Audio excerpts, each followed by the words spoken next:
here, and here. Diagnosis: the West, China, India, are recolonizing us through economic imperialism. Now, it starts with economic saboteurs who offer our governments grandiose development projects and loans through the aid agencies, the IMF, the World Bank, blah, blah, blah, blah, blah. They appeal to the egos and greed of our leaders, promising them re-election, even if it means rigging those elections. But what our leaders fail to understand is that these loans are already rigged, and there's nowhere in the world that we can repay them. So for the rest of our lives and that of our children, we are struggling to stay ahead of interest payments. If the economic saboteur fails, then the boys in plain clothes step up to the line, and we know how ruthless they can be.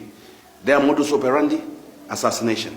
The result: Nicaragua, or maybe much closer to home, the Congo, where they overthrow the government and install a puppet. If that fails, then they step in with their uniform and heavy artillery. Think Vietnam, or maybe much more recently, Iraq. Make no mistake about it, we are at war. But this is not a war that is fought with guns or nuclear weapons. China just exports cheap laborers into our country, and they kill our people with their mediocre safety standards. They force our people to work without the proper safety equipment. They disgorge poison into our rivers.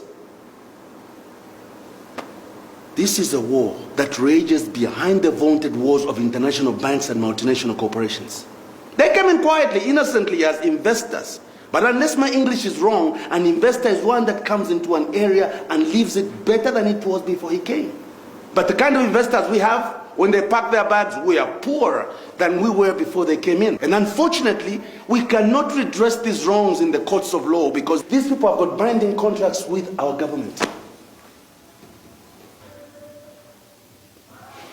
But we're not going to stand by and watch our country being raped.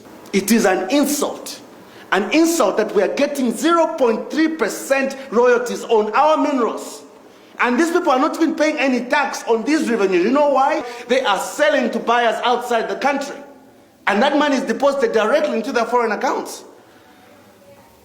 If this trend continues, in 30, 40 years from now, we will have nothing. Our social sector is not working. Zambia has some of the best mineral deposits in the world. And yet look, everywhere people are starving. So it's not about race or socialism. It's about doing the right thing. I'm as much a fan of capitalism as George W. Bush, Hu Jintao, and all the rest of them. But there is a big difference, people, between equitable capitalism and this blatant raping of a nation. Yes, Joe.